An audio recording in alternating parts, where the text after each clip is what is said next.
아는 기자 아자 시작합니다. 한일 관계 돌파구가 될까요? 외교안보 국제부 이다희 기자와 살펴보겠습니다. 자, 평가가 완전히 엇갈립니다. 반쪽 해법이다, 미래를 위한 결단이다. 어떻게 봐야 할까요? 네, 정부는 생존해 있는 피해자들이 고령이라는 점, 그리고 강제징용 문제 해결이 한일 관계 정상화의 출발이라는 점을 감안한 결정이라면서 우리나라의 높아진 국력과 국위에 걸맞은 주도적이고 대승적인 결단이라고 강조했습니다.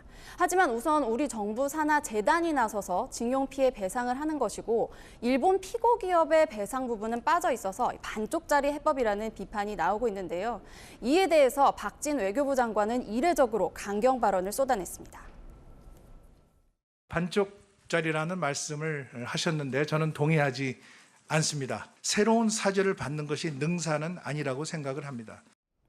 자, 결국 핵심은 일본의 사죄 그리고 전범기업 배상이에요. 첫 번째, 이 사죄 부분은 오늘 일본 장관 확인했습니다. 어떻게 봐야 합니까? 네, 오늘 기시다 총리는 국회에서 그리고 또 하야시 외상은 약식 기자회견으로 각각 1998년 김대중 대통령과 오부치 게이조 총리의 한일 파트너십 공동선언을 계승한다 이런 입장을 밝혔습니다.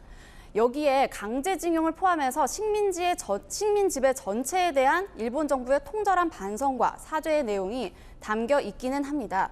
물론 총리와 외상이 이를 언급한 것이 아예 의미가 없는 건 아니지만 선언문을 다시 읽은 것이 아니라 계승한다는 입장만 밝혀서 우리 정부가 요구했던 성의 있는 호응에 미치지 못한 것 아니냐는 지적도 나옵니다. 자, 한일 관계 막혔던 그 시작은 2018년 10월 대법원 판결인데 그 판결 내용을 보면 피고 기업인 일본제철이나 미쓰비시 중공업 등이 배상을 하라는 것이었어요.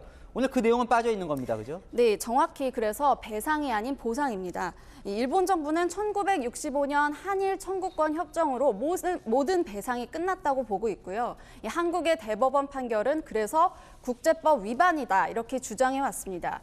피고 기업들도 이 흐름에 따라서 우리 배상 요구에 응하지 않아 왔던 건데요. 그래서 오늘 일제강제동원 피해자 지원재단이 일본 피고 기업을 대신해서 대법원 확정 판결을 받은 피해자들에게 판결금을 우선 지급하는 방식으로 우회로를 선택한 겁니다. 다만 피고 기업의 참여 가능성은 열어뒀습니다.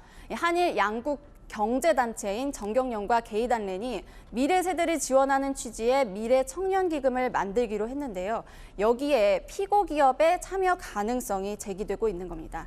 하지만 일본 내 소식통은 저희 채널A에 참여하더라도 이 기금은 강제징용 피해자를 위한 것이 아니다라고 선을 그었는데요.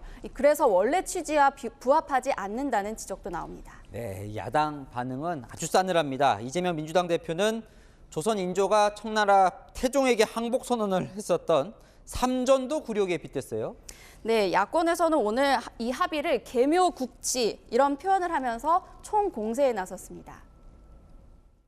윤석열 정권이 결국 역사 정의를 배신하는 길을 선택한 것 같습니다. 가히 삼전도 굴욕의 버금가는 외교사 최대 치욕이자 오점이 아닐 수가 없습니다. 네, 야권 의원 53명도 기자회견을 열어서 피해자인 한국이 가해자 일본에게 머리를 조아린 항복 선언으로 한일 역사상 최악의 외교 참사라고 지적했습니다. 강제동원 피해자가 전범기업에게 직접 손해배상 청구를 할 수 있다는 대법원의 판단을 사실상 부정했다면서 해법이 총체적으로 잘못됐다고 지적한 겁니다. 네, 그런데도 윤석열 대통령이 속도를 내는 이유가 뭘지 시청자분께서는 이성적으로 판단해보면 핵 위협이나 경제 때문에 각오한 거 아니겠느냐 이렇게 물어오셨는데 어떻습니까? 네, 그렇습니다. 사실상 윤 대통령의 강한 의지 때문이라는 평가가 나옵니다.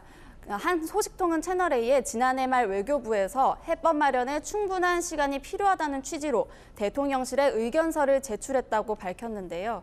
북한과 중국의 위협 속에서 한일 관계 개선의 필요성과 한미일 삼각공조를 강조하는 태도는 미국이 강력히 지지하는 것이기도 하고요. 또 문재인 정부와 차별화되는 모습이기도 합니다.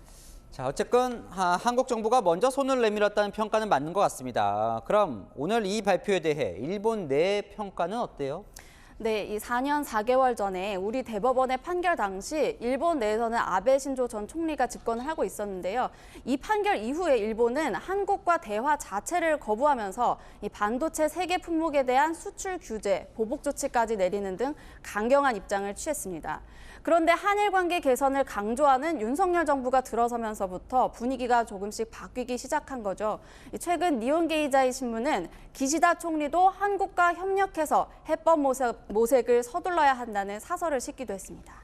자, 어쨌든 뭐 시작은 이제 한 발은 뛰었는데 한일 관계가 그럼 이제 좀 풀린다고 봐도 될까요? 네, 이제 오늘 오후에는 수출 규제와 관련해서 우리 정부가 세계 무역기구 분쟁 해결 절차를 중단하기로 했고요.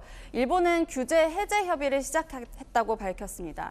이르면 이달 중에 윤석열 대통령의 방일, 또 다음 달 기시다 총리의 답방, 5월에는 히로시마 G7에 윤 대통령의 참석이 예상되는 등 한일 정상 셔틀 외교 복원 가능성도 나타나고 있습니다.